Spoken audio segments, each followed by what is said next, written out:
کیا سائنس وہی راستہ ہے جس پر قرآن شریف ہمیں چلنے کی دعوت دیتا ہے؟ ہمیں بچپن سے یہی سکھایا گیا ہے۔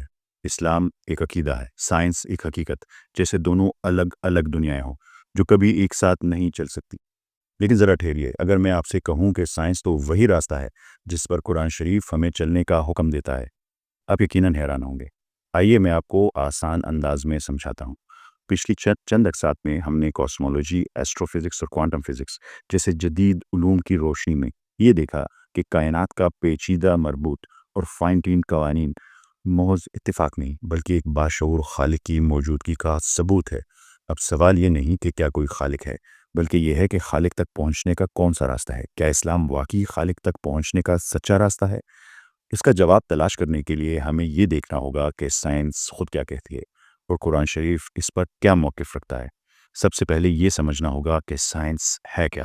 سائنس دراصل یہ سمجھنے کا عمل ہے کہ حقیقت یا ریالٹی کیسے کام کرتی ہے، اور یہ عمل آبزرویشن، ٹیسٹنگ اور ریزننگ کے ذریعے انجام پاتا ہے، وہ بھی ایک ان بائس طریقے سے۔ سائنس کا پورا ڈھانچہ ان چار بنیادوں پہ کھڑا ہے، یعنی ان بائس، دوسرا آبزرویشن، تیسرا ٹیسٹنگ اور فورتھ ریزننگ یا انٹلیکٹ۔ اب سوال یہ ہے، کیا قرآن شریف انہی اصولوں پر زور دیتا ہے؟ آئیے ایک ایک کر کے ان کا تجزیہ کرتے ہیں۔ سب سے پہلے what does unbiasedness means? Unbiased ہونے کا مطلب ہے کسی ذاتی رائے، جذبات یا تعصب کو فیصلے پر اثر انداز نہ ہونے دینا۔ حق وہی مانا جائے جو حقیقت میں ہو، چاہے وہ پسند آئے یا نہ پسند آئے۔ قرآن شریف کیا کہتا ہے؟ کیا آپ نے کبھی غور کیا کہ قرآن شریف کبھی یہ نہیں کہتا جو عقل رکھتے ہیں؟ نہیں، ہمیشہ کہتا ہے یا کیلون، عقل استعمال کرنے والے، یا افلا تاکلون، کیا تم عقل استعمال نہیں کرتے؟ کیونکہ قرآن شریف کے نزدیک عقل ایک عمل ہے، ایک کام ہے جو کیا جاتا ہے۔ لفظ عقل عربی میں اس رسی سے نکلا ہے جس سے اونٹ کا پاؤں باندھا جاتا تھا، جسے اکال کہتے ہیں۔ یعنی عقل وہ صلاحیت ہے جو انسان کو روکتی ہے اور باندھتی ہے خواہشات، غرور، پسند ناپسند سے۔ اس کا مطلب یہ ہے کہ قرآن شریف کے مطابق آپ حقیقت کو اس وقت تک نہیں سمجھ سکتے جب تک اپنی پسند ناپسند، خواہشات اور تعصب کو ایک طرف نہ رکھتے۔ یہی ہے ان بائس تھنکنگ جس پر سائنس کھڑی ہے۔ دوسرا ہے observation. What is observation? Observation کا مطلب ہے کسی چیز کو اپنی سینسز استعمال کرتے ہوئے غور سے آبزرو کرنا تاکہ آپ اسے بہتر طریقے سے سمجھ سکیں۔ اب آئیے جانتے ہیں کہ قرآن شریف کیسے ہماری سینسز کو علم کی کنجی بتاتا ہے۔ سورہ نحل کی آیت نمبر 78 ہے، جس کا ترجمہ ہے، اور اللہ نے تمہیں تمہاری ماؤں کے پیٹوں سے نکالا جب تم کچھ نہ جانتے تھے، اور اس نے تمہارے لیے کان، آنکھیں اور دل بنائے تاکہ تم شکر ادا کرو۔ سورہ حج کی آیت نمبر 46 ہے، جس کا ترجمہ ہے، تو کیا ان لوگوں نے زمین میں سفر نہیں کیا کہ ان کے ایسے دل ہوتے جن سے وہ سمجھ سکتے، یا ایسے کان ہوتے جن سے وہ سن سکتے۔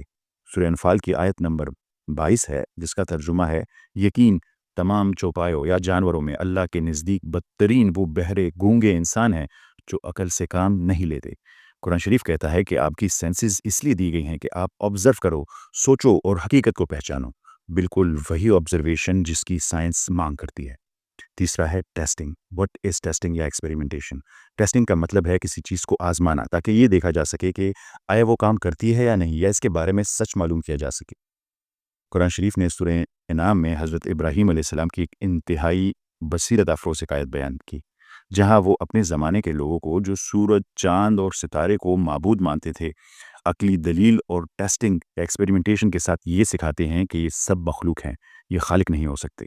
سورہ انعام کی آیت نمبر 76 ہے، جس کا ترجمہ ہے، پھر جب رات نے اسے ڈھانپ لیا تو حضرت ابراہیم علیہ السلام نے تارا دیکھا، کہا یہ میرا رب ہے، ھذا ربی۔ پھر جب وہ غائب ہو گیا تو کہا میں غائب ہونے والوں کو پسند نہیں کرتا۔ پھر آیت نمبر 77 ترجمہ، پھر جب چاند کو چمکتا دیکھا، کہا یہ میرا رب ہے۔ پھر جب وہ بھی غائب ہو گیا تو کہا اگر میرا رب میری رہنمائی نہ کرے تو میں ضرور گمراہ لوگوں میں سے ہو جاؤں گا۔ آخری آیت ترجمہ، پھر جب سورج کو روشن دیکھا، کہا یہ میرا رب ہے، ھذا ربی، یہ تو سب سے بڑا ہے۔ پھر جب وہ بھی غائب ہو گیا تو کہا اے میری قوم، میں ان سے بیزار ہوں جنہیں تم اللہ کا شریک بناتے ہو۔ یہ تھی پیور ٹیسٹنگ میتھڈالوجی، بغیر اندھی تقلید کے ہر ممکن امکان کو پرکھنا، یعنی سائنس کا کور ہے، اور یہی قرآن شریف سکھاتا ہے۔ ریزننگ کیا ہے؟ لاسٹ ون، ریزننگ ایک ایسا عمل ہے جس میں انسان اپنی عقل یعنی انٹلیکٹ استعمال کرتا ہے تاکہ معلومات کا تجزیہ کرے اور کسی نتیجے پر پہنچ سکے۔ قرآن شریف انٹلیکٹ کے استعمال کو انسانی زندگی کا ایک اہم مقصد قرار دیتا ہے۔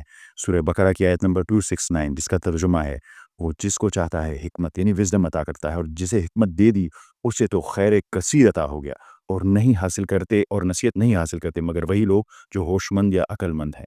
سورہ ملک میں جب جہنمیوں سے پوچھا جاتا ہے کہ انہیں جہنم میں کس چیز نے ڈالا، اس کا ریزن کیا تھا، تو آیت نمبر 10 میں ہے ترجمہ، وہ کہیں گے کہ اگر ہم سنتے اور عقل سے کام لیتے تو ہم نہ ہوتے ان جہنم والوں میں سے۔ قرآن شریف کے نزدیک عقل نہ استعمال کرنا صرف نادانی نہیں، یہ جرم ہے، اور یہی غفلت انسان کو جہنم تک لے جا سکتی ہے۔ وہی ریزننگ اور وہی عقل جو سائنس کا بنیادی تقاضا ہے۔ مجھے یقین ہے کہ اب تک کی گفتگو سے آپ یہ بات سمجھ چکے ہوں گے کہ سائنسی اصول جنہیں ہم آبزرویشن، ٹیسٹنگ، ریزننگ یا ایکسپیریمنٹیشن اور ان بائسنس کہتے ہیں، یہی وہ بنیادیں ہیں جن پر قرآن شریف ہمیں چلنے کی دعوت دیتا ہے۔ میرے دلائل محض دعوے نہیں بلکہ ریفرنسز پہ بیس ایک ریسرچ ہے۔ اگر آپ کا نقطہ نظر مختلف ہو تو آپ ضرور اپنے آرگومنٹس پیش کر سکتے ہیں۔ یہ صرف پہلی دلیل تھی۔ اگر اسلام یہ سچا دین ہے اس کے لیے اس کے بعد جو دلائل آنے والے ہیں وہ اس سے بھی زیادہ حیرت انگیز اور ناقابل تردید ہے۔ آپ کمنٹس میں ہم سے اپنی رائے ضرور شیئر کیجیے گا۔ آپ سب کی سماعتوں کا بہت بہت شکریہ۔ ہم ملتے ہیں اگلی قسط میں۔ اللہ حافظ۔